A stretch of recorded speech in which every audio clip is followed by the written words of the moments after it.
Amoureux de l'élevage, bienvenue dans cette nouvelle vidéo. Aujourd'hui, nous sommes à Yaoundé. C'est encore ici, monsieur Kevin. Koloman. En Koloman. Oui, nous sommes à Koloman, dans la ferme d'un de nos partenaires de la diaspora. Nous travaillons ensemble depuis déjà pratiquement plus de 2 ans que nous travaillons ensemble. Donc, il a suivi sa formation en ligne chez nous. Il a passé la commande du matériel chez nous. Nous l'avons livré, nous l'avons aidé avec les plans de construction pour la construction de son bâtiment. Et aujourd'hui, il a décidé de nous déplacer pour venir ici à Yaoundé parce qu'il a un projet de port. Parce que lui fait déjà dans les pondeuses et ici, il a un projet de port.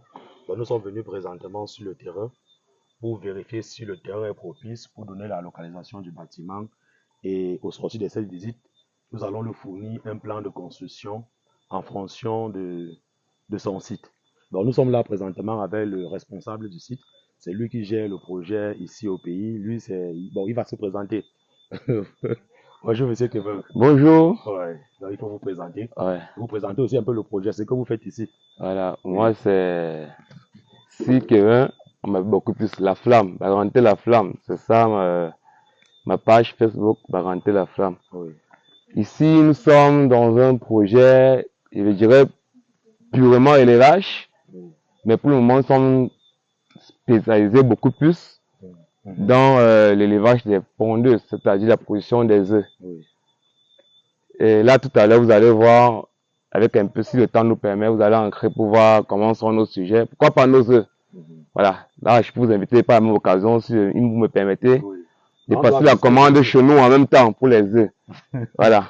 Ça, c'est l'un des projets phares de la maison déjà.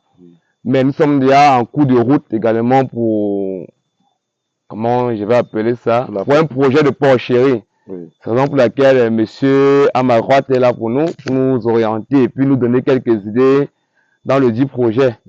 Bon, voilà, Bon, merci. ici, présentement, vous avez combien de sujets sur le site?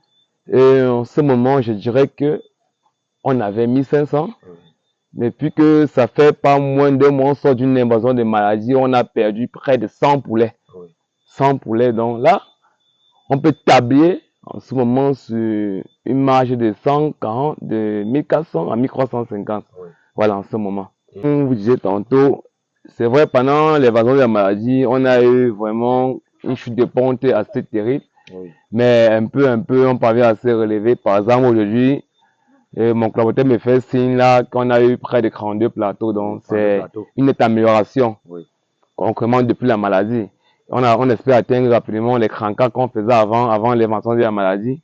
Pourquoi pas plus? Vous êtes déjà à la 40e semaine présentement. Après la maladie? Non, actuellement, vous êtes à la 40e semaine. Ils ont terminé les 48e semaine. Ils vont le faire demain dimanche. C'est-à-dire lundi, ils vont entamer la 49e semaine de leur croissance. Voilà. 49e semaine. Je préfère qu'on continue dans le bâtiment, ça sera plus visible. Oui, avec plaisir. On va voir le projet et après on va présenter la taille des œufs qu'on a déjà, qu'on a déjà ici. Ici, comme tous les fermes, nous avons toujours des impeccable à pédicure, c'est pas comme vous appelez ça. Voilà. Voilà, pour laver un peu les pieds, pour éviter que nos camarades ne fassent encore le coup comme on fait la dernière fois, parce que là, c'était pas facile du tout. Allez. Allez.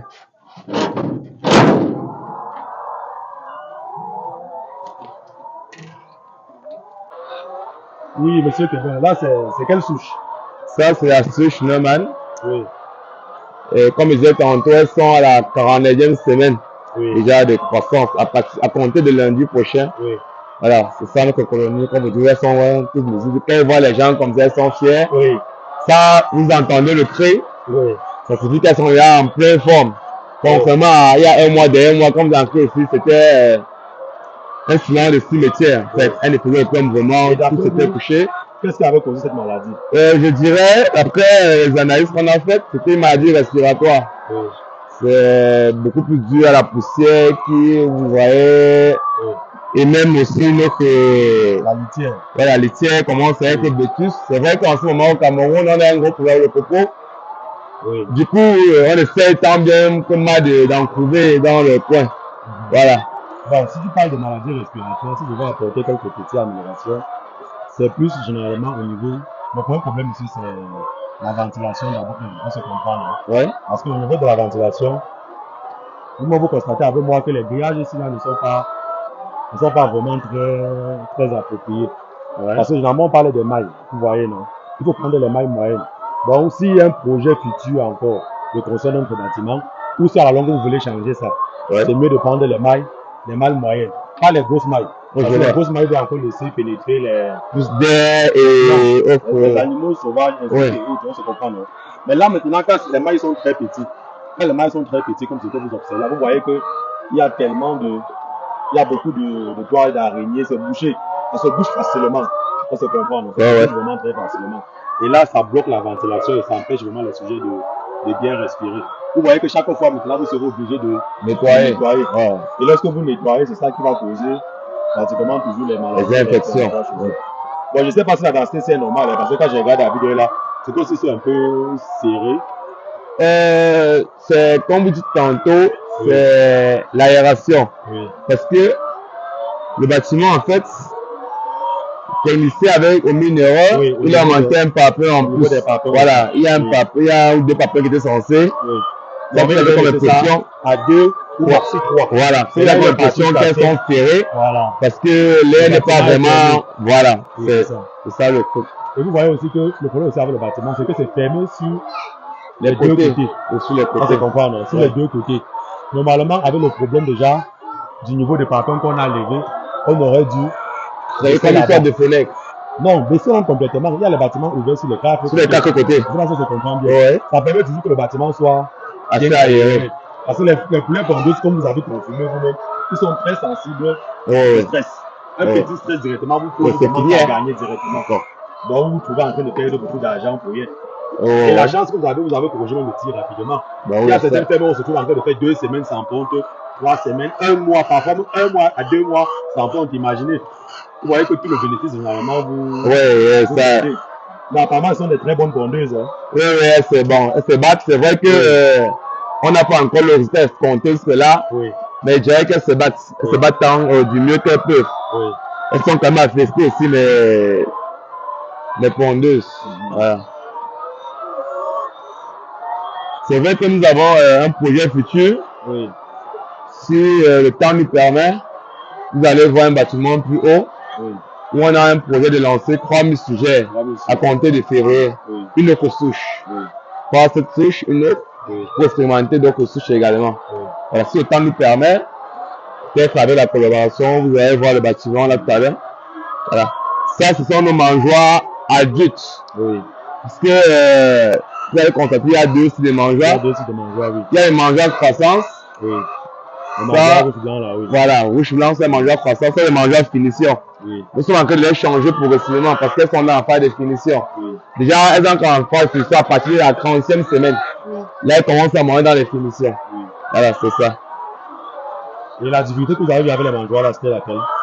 Et voilà, ces mangeoires nous ont coûté plus de 10 sujets à elles seules. Oui, Parce que lorsque elles mangeaient, vous voyez, comme il y a les secrets pour compter les textes, oui, en envoyant la tête, en voulant manger, pour retirer, c'est compliqué. Et puis voilà, oui, ça casse le coup. oui.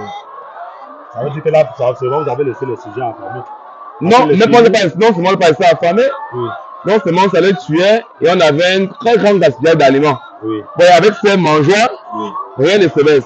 oui, Elles mangent qu'elles sont rassasiées, elles font le beurre de poussière. oui. Beurre de poussière, et puis Ok. on se lève, on remange. Donc on a moins de paix d'aliments, il n'y a pas d'aliments au sol. Ceci, on pourrait les mettre 2 sacs et demi d'aliments le matin. En revenant en soirée pour mettre le deuxième tour, il n'y a plus rien. Pendant qu'elles ont encore mangé pourtant tout l'aliment au sol. Parce que ça versait beaucoup. Voilà. Et aussi, beaucoup sont curieux de savoir comment reconnaître une poule qui pond. C'est trop facile, elles sont tous nuisibles, mais est-ce qu'elles sont par ailleurs très douces. Donc, si vous voyez une poule qui pond, c'est si vous approchez d'elle comme celle-ci, regardez. Si elle approche, elle se couche comme si elle voulait s'accoupler. Ça signifie que c'est une très bonne poule pondeuse. Ou alors, au niveau de la fesse, elles ont les os. Elles ont les os là. Si vous approchez, il y a les os quelque part. Si vous envoyez vos 2 doigts et qu'elle passe, ça signifie que c'est une très bonne poule pondeuse. Mais si c'est un seul doigt, ça signifie que elle ne fout rien, elle ne pond pas encore. Voilà, c'est en ce moment qu'il faut reconnaître les bonnes poules pondeuses. Vous avez également ceci, la crête. Oui. Les bonnes pour pondre les très longues crêtes. Oui. Voilà. Donc, tu vois, elles sont tous joyeuses de vous voir, d'apprécier votre visite. On espère que avec cette visite demain, on va me faire le miracle de me produire peut-être 60 plateaux. Voilà. Celui qui dort sous le froid pour moi. Oui. Voilà ce qu'il passe son temps à faire chaque jour. Ramasser les œufs qu'on voyait là, il fait déjà le ramassage du soir. Oui. C'est le même scénario. Parfois, il se plaint que mon tonton, les reins sont déjà cassés. Il dit que tu as seulement fait, sinon on va manger quoi. Voilà. Oui, c'est comme ça. Bon, et comment se passe la vente des œufs ici? En ce moment, les œufs sont en chute libre sur le marché. Oui. Vous savez, le fermier, c'est celui qui sort les œufs au moins de coût que possible. Oui. En ce moment, nous sortons les œufs MO, comme on l'appelle, les moyens œufs, Oui. à 1700 francs la viole. Les PO, les petits œufs, à 1600.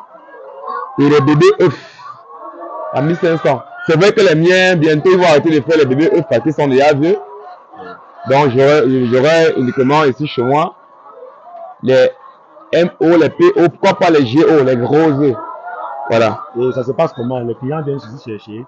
Oui, ici chez moi, pour le moment, étant donné que j'ai pas encore une politique de livraison, les clients viennent directement à la ferme s'approvisionner. Oui. Voilà, ils viennent sur place, ils s'entendent avec moi au niveau du carton, du prix, et puis ils prennent, ils s'en vont avec, tout simplement. Voilà. Vous voyez là, voilà comment ça se passe. C'est en train de manger avec cette mangeoire.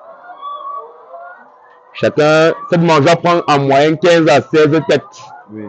15 à 16 têtes. Et là, nous avons, comme dans toutes les fermes, je pense, nous abreuvons automatiques. Voilà, quand elle mange après, soit à côté. Vous voyez, les rangs sont assez bien répartis. Voilà. Et l'aliment ici, ça se passe comment? L'aliment, c'est comme partout ailleurs, il y a des formulations pour aider alors, je dirais mieux faciliter nos amis à pondre. Oui. Pour les faciliter, elles ont l'aliment à base de maïs, de soja, de poisson. Bon, sans publicité, Belgo Pond, parce que c'est celle que j'utilise en ce moment. Oui. Voilà. Sans publicité parce qu'ils ne me payent pas pour la publicité. Oui. Voilà, Belgo Pond. Vous avez Pond. de très bons résultats avec? Bon, pour le moment, elles essayent parce que je crois que ça fait à peu près un mois que je suis Belgo Pond. Je commence quand même, je vais dire quand même à être satisfait par le résultat. Oui. Voilà, je commence quand même à être satisfait par ce résultat. Voilà, c'est un peu ça. Le premier, c'est depuis avoir les petits œufs, les bébés O en fait. Oui. J'aimerais que nager dans les PO, dans les MO surtout, et les GO. Oui. Voilà. Bon, actuellement, vous avez trop de... J'ai trop de PO. PO. Oui, j'aimerais que beaucoup plus dans les MO. Les moyens œufs. Voilà, et les grands œufs. C'est vrai que les grands œufs sont souvent très compliqués. J'aimerais que surtout dans les moyens œufs. C'est ça mon objectif premier. Oh les gars, ils me piquent déjà les pieds. Allez, est-ce qu'on peut se reculer là? Tout à l'heure, on était dans la colonie ou alors dans la ferme. Oui. Là maintenant, nous sommes derrière le bâtiment. C'est vrai qu'il y a une communication entre d'où nous sommes et la ferme directement. Ici, c'est notre magasin. Ce qui veut dire que lorsque mon collaborateur il a ramassé les œufs, c'est ici qu'il vient les stocker. Donc, ça sont les Mais œufs il ne d'aujourd'hui. sort pas comme nous sommes sortis. Oui. Il passe par là. Oui, lui sort directement là. Voilà, il passe Oui. par là. Il passe par là, d'où vous voyez cette petite porte. Il ramasse les œufs, il vient par ici là. Et là, c'est ici commence le cri. C'est ici commence le cri. Il a les avions et puis il fait le calibrage. Là, par exemple, nous avons ce qu'on appelle, comme je disais tantôt, ce sont les œufs PO. Les petits œufs. Vous pouvez voir la couleur. Vous pouvez voir la couleur des œufs, sont bien formés. Elles ont une belle couleur. Agréable à manger.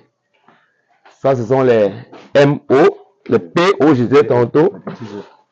Oui. Là, nous avons un MO. Vous voyez, il y a une très grande différence entre les deux lorsque vous mettez à main. Voilà. Bon, ce qu'il faut remarquer directement, c'est que les pays dominent, puisque ça se voit directement. Oui, ça se voit directement que les pays, ça c'est la production d'aujourd'hui. Voilà. Ça se voit directement que les petits œufs actuellement dominent Et les moyens œufs. les moyens œufs. Voilà. Et là, nous avons, pour le moment, aujourd'hui, j'ai pu avoir un GO. Wow. On appelle ça les gros œufs. C'est ça que vous laissez ici à combien? 2000 déjà ou combien? Et ça sort aussi chez nous en 1850. 1850, actuellement. L'avion, actuellement. Oui. Parce que les œufs sont en chute chute libre. Voilà. Donc, ça, c'est la portion d'aujourd'hui. Vous avez remarqué le magasin est vide parce que tout le stock, on a pu remonter la pente. Ça sort Un client est venu rapidement prendre. Comme on vous dit tantôt, le client vient, il se gare là avec les véhicules. Il se gare exactement à cet endroit. Allez, il charge les cartons. Et ils s'en vont directement. C'est mieux qu'on profite. Ici, c'est notre grand bâtiment. Ne vous demandez pas pourquoi il y a les poules là. Ce sont les poules qui sont nuisibles. Elles sont seulement à gonfler mon étude pour rien. Elles mangent sans rien faire. C'est-à-dire ne pondent pas. Voilà. Oui, vous avez décidé de les mettre ici. Oui, on les a isolés, on va les engraisser. Là, on va faire le michu avec ça le 1er janvier. Voilà. Elles ne pondent pas. Elles ne pondent pas, oui. La salle là-bas en bas pour rien. Pour rien. Et puis, elles maltraitent celles qui pondent. Parce que vous allez remarquer, celles qui ne pondent pas sont généralement très agressifs. Très nuisibles. Voilà. Elles vont déranger celles qui pondent ou alors elles vont vous casser les œufs. Ce qui fait une grosse perte. Forcément, il faut les isoler. Avec les coques. Voilà. Ici, c'est notre grand bâtiment. Comme je vous disais tantôt, nous avons un projet de lancer d'ici février.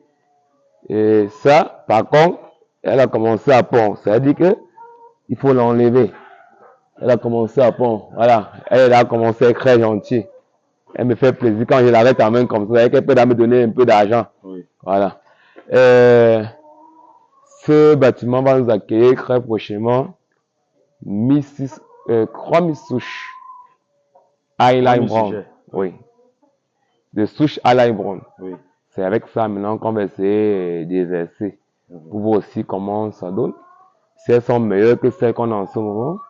Ou alors, à la prochaine saison, on va rentrer avec l'ancienne souche. Mais d'après les informations qu'on détient, celles qu'on prend, elles sont meilleures que celles-ci.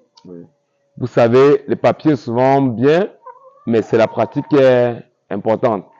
Donc là, on espère qu'avec la collaboration de tout un chacun, que nous vous êtes des techniciens, nous autres fermiers, on parviendra à atteindre les objectifs visés. Voilà. Et on compte tout sur vous pour nous commander les porcs d'ici décembre 2024, si Dieu le veut bien, parce que ce qui est sûr, il y en aura. Il y en aura. Le projet, une fois que c'est lancé, vous allez très vite nous revoir dans une nouvelle vidéo pour vous présenter les porcs qui ont été livrés par le monsieur qui portait One Horse Sport. Voilà.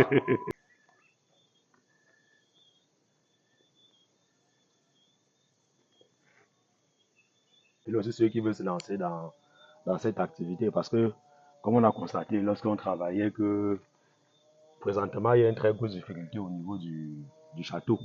Du château, oui. Donc, comme je disais, pour ceux qui veulent construire le château dans leur ferme, ils doivent savoir que avec l'eau, il y a ce qu'on appelle le système de vase communicant. Ça veut dire que, par exemple, ici, vous voyez que le puits aménagé ou le forage est en haut.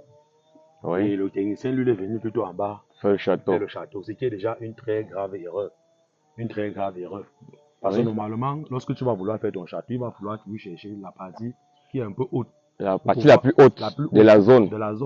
Pour mettre ton château. Parce que c'est le château là qui va pouvoir commander tous les bâtiments. Vous voyez maintenant que dès le début, on ne savait pas que le projet de porcherie devait arriver peut-être aussi rapidement. Voilà. C'est-à-dire qu'au niveau du château, tout est biaisé, c'est ce que vous essayez de me dire. Voilà. Parce que là maintenant, pour ceux généralement qui ont des très grands projets, ou qui veulent peut-être faire les fermes intégrées, ils vont faire les poulets, les porcs, les poissons. C'est mieux généralement de mettre l'accent dès le début sur la construction d'un très bon château, sans oublier le système de vase communicant. Donc, quand on dit vase communicant, ça veut dire que si là, comme vous avez vu le second bâtiment là, la dalle si là ne peut pas approvisionner le bâtiment là. Autant la dalle ne peut pas approvisionner celui-ci et approvisionner la porcherie. Alors que si ça avait été bien fait, le château aussi pouvait approvisionner une fois tout. Donc, on peut dire, si le château se trouvait au même niveau, en hauteur du le puits, ça aménageait toute la zone, ce que c'est de me dire. Voilà. Alors que là, présentement, maintenant, on risque faire un autre château. Château, oui. Ou on risque de venir ici voir comment on va ajuster. Vous voyez que là, maintenant, ça fait perdre beaucoup de millions. Parce que quand on voit comme ça, là, on simplifie. Pourtant, si on nous sort le défi Oui, de c'est beaucoup ce château d'argent, c'est avec les beaucoup dates là, d'argent. on va se trouver dans les 1,5 million. Et c'est Et si beaucoup maintenant tu d'argent, investis 1,5 million et qu'après tu es obligé de refaire, tu vois que là, beaucoup d'argent. tu Et perds tout beaucoup à l'heure, on d'argent. m'avait parlé également, si j'ai bonne mémoire, de forage. Oui, le forage. Ouais, Oui, déjà avec le projet qu'il y a ici, comme vous avez dit que présentement c'est le puits aménagé que vous avez. ouais. Déjà le puits aménagé, la quantité d'eau que ça fournit doit être déjà faible. Si déjà avec les 1000 sujets, vous chargez 1 à 2, 3 fois par jour, vous voyez déjà qu'avec la bande de 3000, ça sera déjà vraiment assez compliqué. Donc vous allez voir s'il va falloir faire un second puits aménagé ou un forage. Mais la meilleure solution déjà, avec le projet de porc qui vient, c'est le forage. Puisque pour les porcs, ce n'est pas comme les poulets. Le porc, le matin, tu te lèves, tu laves d'abord toutes les loges. Il faut laver toutes les loges parce que la première règle d'hygiène, la première règle en élevage de porc, c'est l'hygiène. Là, Si tu ne respectes pas l'hygiène salubrité derrière. et la biosécurité, pouf, ton élevage de porc est à l'aise. Tu peux perdre tous tes millions directement. Donc, vous voyez déjà la quantité d'eau que l'élevage de porc doit consommer. Parce que le matin, il faut d'abord se lever, laver toutes les loges. Lorsque tu finis de laver les loges, tu laves les porcs. Tu finis de laver les porcs maintenant, il y a maintenant la consommation d'eau que les porcs doivent consommer. Si on te dit qu'une truie gestante ou une truie qui est allaitante consomme pratiquement 12 litres d'eau par jour, Wow. et un porc en engraissement te consomme 8 litres d'eau par jour. Wow. Vous voyez déjà la consommation. Ouais, là, Et avec le c'est projet qu'on a ici, on a dit qu'on est sur 400 mètres carrés. Ça veut dire 400 mètres carrés, on peut se trouver dans les 350 à 400 porcs. près Donc, des voilà. Donc, vous pouvez déjà 4000 imaginer, le jour. Hein. voilà, vous pouvez déjà imaginer la consommation. Ouais. Que si le bâtiment est plein et que ça doit, vous voyez déjà la consommation. Donc, ça veut dire que l'idéal, ici, présentement, c'est de mettre un forage. Le forage, vous êtes bien ici parce que vous avez déjà l'électricité. Même si la tension est faible, c'est déjà un très grand, parce que tu as une ferme où il y a l'électricité. C'est un très grand avantage. Moi, Ouais. je comprends, non? Ouais. Parce que même si la tension est faible, tu peux te lever un matin, même d'ici un an, ou même d'ici Ouais, 3 mois. puis on a tu vois tout que la tension est régularisé. déjà bonne. Voilà. On se comprend. L'électricité arrive déjà, c'est déjà très bon. Ça veut dire Mais que, déjà, on me dit un mot de l'électricité. Nous, on peut se réjouir ici chez nous parce que déjà, même ce château que vous voyez, oui, nous, on fait le pompage à l'aide du groupe électrogène. oui, Ce qui veut dire qu'il y ait de lumière ou pas. oui, Je pense que le forage oui. peut aussi être pompé avec un groupe électrogène. Oui, le forage avec le groupe électrogène, ça fonctionne très bien, Voilà. sans problème. On se comprend, non? Voilà. Le forage avec le groupe électrogène fonctionne sans problème. Même d'ailleurs, lorsqu'il y a l'électricité, il va toujours falloir un groupe électrogène. Parce qu'il y a des jours, Il n'y a dans pas les d'énergie fermes, on peut électrique. faire une semaine, 2 semaines, parfois un mois sans électricité. Tu vas faire Au comment? moins que vous avez votre plaque solaire. Voilà, il faut toujours une autre source d'énergie pour pouvoir ravitailler. Ouais. Je sais pas si Une vous source comprenez bien. alternative. Voilà, c'est ça. Ok. Donc, avec votre frère, vous allez voir comment il va falloir plus pencher vers Le le forage. forage. Et D'accord. vous êtes en ville. Le forage, on peut facilement le creuser parce qu'il y a la route, il y a l'électricité. Ça veut dire que peut-être avec 1,5 million, vous pouvez faire un forage ici tranquillement. Vous avez Ok. déjà un château pour un début. Bien Ok. sûr que ça n'a pas été fait selon les normes. Mais s'il avait fait venir un professionnel, peut-être que depuis le départ, une personne qui maîtrise la construction des bâtiments et les plans et ce qu'il faut faire, justement, on aurait dû éviter cette erreur. Parce que ça, c'est une erreur grave qui peut te faire perdre parfois des millions pour rien, à cause des simples choses. On se comprend, non? Ah ouais. Oui, donc c'est ça. Là, on va seulement assumer. Mais si c'est pour la porcherie, ça va envoyer. Mais le second bâtiment, Ouais, ça ne forcément, pourra il pas. nous faut autre chose. Autre chose, voilà. Ok. L'élevage de pondeuses est une activité économique très, très rentable. Et vous devez savoir que en Afrique actuellement, l'élevage fait partie des meilleures activités dans laquelle vous pouvez facilement investir et avoir les retours sur investissement rapidement. Prenons tout simplement un exemple avec l'élevage de pondeuses. Vous voyez qu'un éleveur qui a lancé ses 1000 pondeuses, il avait un taux de ponte de 80%, il a pratiquement 800 œufs par jour. Vous voyez qu'avec 800 œufs par jour, si on veut aller par mois, il sera dans 24 000 œufs. En gagnant tout simplement 15 francs par œuf, il va se trouver à 366 000 francs le mois. Vous voyez que si tu lances une simple activité avec 1000 pondeuses seulement, et que par mois tu es déjà à 366 000 francs, je parle là du bénéfice gagné et du gain.